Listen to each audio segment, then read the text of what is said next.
সুপ্রিয় দর্শক আসসালামু আলাইকুম। আশা করি সবাই ভালো আছেন। আজকে আমি ভিন্নভাবে রুই মাছ রান্না করে দেখাবো। একঘেয়েমি মাছ রান্না খেতে খেতে অনেক সময় ভালো লাগে না, তাই খুব সহজ হবে। খুব ভিন্নভাবে এই রুই মাছের রেসিপিটি আজকে তৈরি করে দেখাবো। আশা করি এই রান্নাটা আপনাদের কাছে ভালো লাগবে। এখানে আমি প্রায় 400 গ্রামের মতো রুই মাছ নিয়েছি। এগুলো আগে ভালো করে ধুয়ে পানি ঝরিয়ে রেখেছিলাম। রুই মাছগুলো আমি এভাবে কেটেছি। তারপর এর সাথে আমি লবণ, হলুদ গুঁড়ো একদম আর একটু দিলাম, মরিচ গুঁড়ো মিশিয়ে ভালো করে মিশিয়ে নিয়েছি পুরো মাছের সাথে। তারপর এগুলো একটু ভেজে নিব।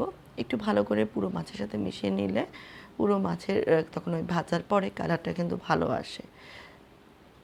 তো মেশানো হয়ে গিয়েছে। এখন কড়াইয়ের মধ্যে আমি ভাজার জন্য পরিমাণ মতো সয়াবিন তেল দিয়ে দিলাম। তারপর যেহেতু আমি পটল দিয়ে রান্না করব, সেখানে আমি একটা পটল এভাবে কেটে নিয়েছি। এখানে প্রায় 4টি পটল নিয়েছি। একটা পটলকে 4 ভাগ করে নিয়ে শুধু হলুদ দিয়ে এটা ভাজতে হবে। যদি এটাতে লবণ দেই তাহলে কিন্তু একটা পানি ছেড়ে দেয়, পটলটার ভাজাটা সুন্দর হয় না। তো আমি 2-3 মিনিট এভাবে ভেজে নিয়েছি। তারপর সেই তেলের মধ্যেই আমি আলু দিয়ে রান্না করব, যেহেতু আমি একটা বড় আলু কেটে নিয়েছি এভাবে লম্বা করে। তারপর এর সাথে আমি হলুদ গুঁড়ো দিয়ে দিলাম। হলুদ গুঁড়ো দিয়ে আমি এটা আবারও ভেজে নিচ্ছি। প্রায় 2-3 মিনিট ভাজার পরে এরকম লাল লাল যখন হবে, তখন এইটা আমি উঠিয়ে নিচ্ছি।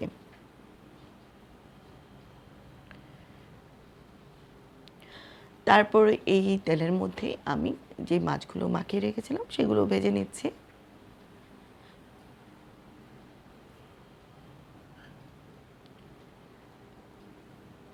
এক পাশ 2-3 মিনিট ভাজার পরে আরেক পাশও 2-3 মিনিট ভেজে, যে একটু মাছটা যখন একটু লাল লাল হবে, যেহেতু চুলা আঁচটা বাড়ানো অবস্থায় ভাজা হয়, তাই খুব জলদি কিন্তু এটা ভাজা হয়ে যায়।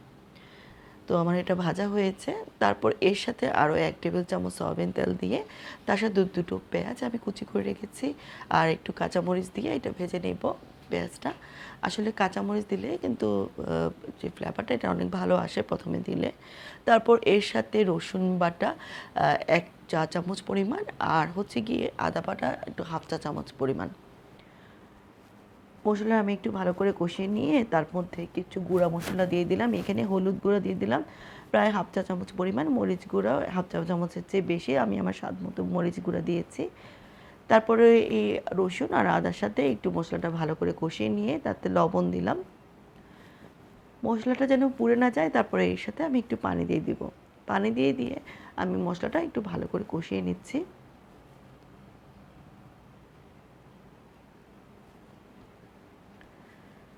মশলাটা কষানো হওয়ার পরে এখানে যে পটল আর আলুটা ভেজে রেখেছি সেটা এখানে দিয়ে দিলাম।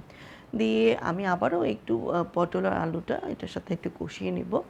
তো এখানে চুলার আঁচটা একটু ডিম করে রেখে আমি ঢাকা দিয়ে রাখবো। প্রায় 3-4 মিনিট আমি ঢাকা দিয়ে রাখার পরে তারপর এখানে আমি যেহেতু মশলা পুড়ে যাচ্ছিলো, তারপর এখানে পরিমাণ মতো আমি ঝোল দিয়ে দিলাম, আমার যতটুকু আমি ঝোল রাখবো। এখানে প্রায় 2 কাপ পরিমাণ আমি পানি দিয়েছি। এখানে পটল আর আলুটাও একটু হাফ যখন সিদ্ধ হয়ে যাবে, আমি মাঝখানে লবণটাও চেক করে নিয়েছি। তারপর এখানে ভেজে রাখা মাছগুলো দিয়ে দিব।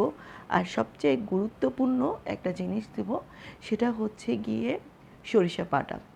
এখানে আমি প্রায় 2 চা চামচ পরিমাণ সরিষা বাটা দিয়ে দিলাম।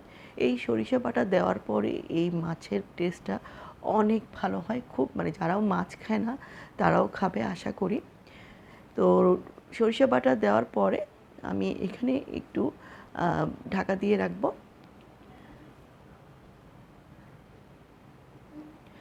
প্রায় 2-3 মিনিট ঢাকা দেওয়ার পরে এইখানে আমি কাঁচামরিচ দিয়ে দিলাম। কাঁচামরিচ দিয়ে আমি চুলার আঁচটা কমিয়ে প্রায় 5 মিনিটের মতো রেখে দিব।